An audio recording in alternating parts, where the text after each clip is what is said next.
Good afternoon, blessed people. At ang topic kahapon sa Sunday service namin is don't give up. May mga time ba na napapagod ka na sa pinapagawa sa yung ng Lord sa buhay mo? Yes, nakakapagod, but ito yung pinaka-importante is meron kang word of God sa puso mo na babalikan. Ako, every time na mapapagod ako, ito lang yung scripture na paulit-ulit kong minimeditate. Here in this world, there's a lot of tribulation, but take your heart, I overcome the world. At si Jesus Christ ang nagsabi niyan. Kaya every time na mapapagod ako, i-recharge ko lang ang sarili ko. At nandyan ang banal na spirito para i-comfort ako. At yun ang nagagawa ng mayroong totoong relationship sa Panginoong Jesucristo. I-guide ka niya sa everyday na pinapagawa niya sa iyo. Kaya dito sa Galatians 6 verse 9, so let not get tired of doing what is good. It's just the right time. We will reap harvest of blessing if we don't give up. Magkakaroon ka lang ng harvest kung hindi ka titigil. Kaya encourage you na magbasa ka pa rin ng Bible, huwag kang matakot, tutulungan ka ng banal na spirito. Kasi ako at first natakot talaga ako.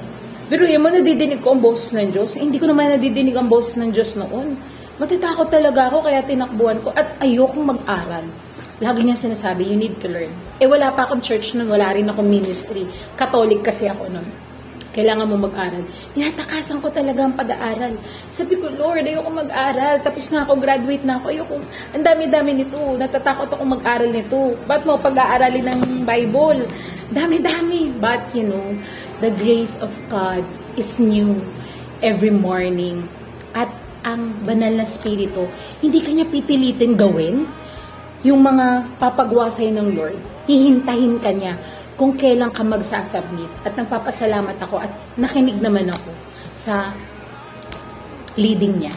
At dito sa Isaiah 43 verse 2, when you go through deep waters, I will be with you. When you go through rivers of difficulty, you will not drown. When you walk through the fire of oppression, you will not be burned up. The flames will not consume. Lagi naman sinasabi ng Lord na lagi natin siyang kasama. Kaya lang tayo nahihirapan kasi hindi tayo fully surrendered. Pero kung fully surrendered tayo at nagtitiwala tayo sa Kanya, sinabi niya, I will be with you. Kung babasahin mo yung Bible, parating niya yung sinasabi sa lahat ng prophets niya, nasasamahan kita. At ang Lord, pansinin mo, si Moises sinabi niya, hindi ko kayang magsalita kasi nag-slattering pagsasalita niya. Si Jeremiah naman sabi niya, bata pa ako. Pero hindi hinihingi ng Lord yung mga weakness mo. Hindi niya hinihingi. Ang hinihingi niya lang yung buong puso mo na umuo ka sa gusto niyang ipagawa sa'yo. Kasi vessel ka lang naman niya. At ang kailangan niya yung pure na puso. Kasi kapag hindi pure ang puso, hindi niya magagamit to. Kaya dito sa Deuteronomy 39:19, I call heaven and earth as witnesses today against you, that I have set before your life and death, blessing and cursing, therefore choose life, that both you and your descendant may live. Ang mga decision-making mo today will affect sa mga anak mo, sa mga apo mo, at sa mga taong nakapaligid sa'yo na nakakonektado sa purpose mo. Kaya I encourage you na magbasa ng Bible at itanong sa Diyos kung ano ba talaga ang purpose na pinapagawa sa'yo ng Lord. And you need to start to accept Jesus Christ as your Lord and Savior para magkaroon ka ng bagong pagkatao. Kasi magkakaroon ka ng new opportunity, new life kapag tinanggap mo ang Panginoong Jesucristo. Kaya dito sa 2 Corinthians 10:3 verse 4 sa King James Version, for though we walk in the flesh, we do not war after the flesh. For the weapons of the warfare are not carnal, but mighty through God to pulling down a stronghold, casting down imagination, and every high thing that exalted itself against the knowledge of God, and bringing into captivity every thought to the obedience of Christ.